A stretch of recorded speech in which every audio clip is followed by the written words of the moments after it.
जय श्री कृष्ण दोस्तों। आप सभी को हमारी तरफ से श्री कृष्ण जन्माष्टमी की हार्दिक शुभकामनाएं। आज हम देखने वाले हैं कि श्री कृष्ण जीवन की कहानी क्या थी। श्री कृष्ण को हिंदू धर्म में भगवान माना जाता है। वो विष्णु के 8वें अवतार माने गए हैं। उनको श्याम, कन्हैया, केशव, द्वारकाधीश और कई नामों से जाना जाता है। उनका जन्म द्वापर युग में हुआ था। इस युग के वो सर्वश्रेष्ठ पुरुष थे। महर्षि वेदव्यास द्वारा रचित श्रीमद् भागवत और महाभारत में श्री कृष्ण का चरित्र विस्तृत रूप से लिखा गया है। कृष्ण वसुदेव और देवकी की 8वीं संतान थे। देवकी कंस की बहन थी। कंस एक अत्याचारी राजा था। उसने आकाशवाणी सुनी थी कि देवकी के 8वें पुत्र द्वारा वह मारा जाएगा। इसके डर से उसने देवकी और वसुदेव को कारागार में डाल दिया। कृष्ण का जन्म हुआ तब कंस के डर से वसुदेव ने कृष्ण को रात में यमुना पार करके गोकुल में यशोदा के यहाँ पहुँचा दिया। बाल्यावस्था में श्री कृष्ण ने बड़े बड़े कार्य किए जो किसी सामान्य मनुष्य के लिए संभव नहीं थे। अपने जन्म के बाद ही कंस द्वारा भेजी गई राक्षसी पुतना का वध किया। उसके बाद शक्टासुर, तृणावर्त आदि राक्षसों का वध किया। उन्होंने कई लीलाएं की जिसमें गोचारण लीला, गोवर्धन लीला, रास लीला आदि मुख्य है। इसके बाद मथुरा में मामा कंस का वध किया। सौराष्ट्र में जाकर द्वारका नगरी की स्थापना की। फिर पांडवों की मदद की और विभिन्न संकटों से रक्षा की। महाभारत के युद्ध में उन्होंने अर्जुन के सारथी की भूमिका निभाई और रण क्षेत्र में ही उन्हें उपदेश दिया। 124 वर्षों के जीवन काल के बाद उन्होंने अपनी लीला समाप्त की। उनके अवतार समाप्ति के बाद राजा परीक्षित के राज्य का कालखंड आता है। राजा परीक्षित के समय से ही कलयुग का आरंभ माना जाता है। श्री कृष्ण का जन्म भाद्रपद मास में कृष्ण पक्ष में अष्टमी तिथि रोहिणी नक्षत्र के दिन रात्रि के 12 बजे हुआ था। कृष्ण का जन्मदिन जन्माष्टमी के नाम से भारत, नेपाल, अमेरिका और भी विश्व भर में मनाया जाता है। श्रीमद् भागवत वर्णन के अनुसार द्वापर युग में भोजवंशी राजा उग्रसेन मथुरा में राज करते थे। उनका एक आतताई पुत्र कंस था और उसकी एक बहन देवकी थी। देवकी का विवाह वसुदेव के साथ हुआ था। कंस ने अपने पिता को कारागार में डाल दिया और स्वयं मथुरा का राजा बन गया। कंस की मृत्यु उनके भांजी देवकी की 8वीं संतान के हाथों होनी थी। इसीलिए कंस ने अपनी बहन और बहनों को मथुरा के कारागार में कैद कर दिया और एक के बाद एक देवकी की सभी संतानों को मार दिया। भगवान विष्णु ने वसुदेव देवकी के दुखी जीवन को देखकर 8वें बच्चे की रक्षा का उपाय रचा। जिस समय वसुदेव देवकी को पुत्र पैदा हुआ उसी समय संयोग से यशोदा के गर्भ से एक कन्या का जन्म हुआ जो और कुछ नहीं सिर्फ माया थी।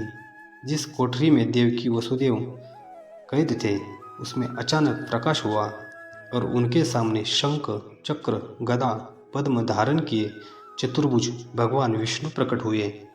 दोनों भगवान के चरणों में गिर पड़े। तब भगवान ने उनसे कहा, अब मैं नवजात शिशु का रूप धारण कर लेता हूँ। तुम मुझे इसी समय अपने मित्र नंद जी के घर वृंदावन में छोड़ दो और उनके यहाँ जो कन्या जन्मी है उसे लाकर कंस के हवाले कर दो। इस समय वातावरण अनुकूल नहीं है, फिर भी तुम चिंता न करो, जागते हुए पहरेदार सो जाएंगे। कारागार के फाटक अपने आप खुल जाएंगे और अथाह यमुना आपको पार करने को मार्ग देगी। उसी समय वसुदेव नवजात शिशु रूप श्री कृष्ण को सूप में रखकर कारागार से निकल पड़े और अथाह यमुना को पार करके नंद जी के घर पहुँचे। वहाँ उन्होंने नवजात शिशु को यशोदा के साथ सुला दिया और कन्या को लेकर मथुरा आ गए। वसुदेव आने के बाद कारागार के फाटक पूर्ववत बंद हो गए। अब कंस को सूचना मिली कि वसुदेव देवकी को बच्चा पैदा हुआ है। उसने बंदीगृह में जाकर देवकी के हाथ से नवजात कन्या को छीनकर पृथ्वी पर पटक देना चाहा, पर वह कन्या आकाश में उड़ गई और वहाँ से आकाशवाणी हुई, कि अरे मूर्ख, मुझे मारने से क्या होगा? तुझे मारने वाला तो वृंदावन में जा पहुंचा है। वह जल्द ही तुझे तेरे पापों की सजा देगा। कृष्ण का बाल्य जीवन बहुत अच्छा था। उनका मनमोहक चेहरा, अनुपम मुस्कान, बांसुरी और उनका नृत्य ऐसा था जिससे लोग आनंद में डूब जाते थे। कृष्ण और उनके मित्र गोपाल दूसरे लोगों की छतों की खपरेल खोलकर उनके घर में घुस जाते थे।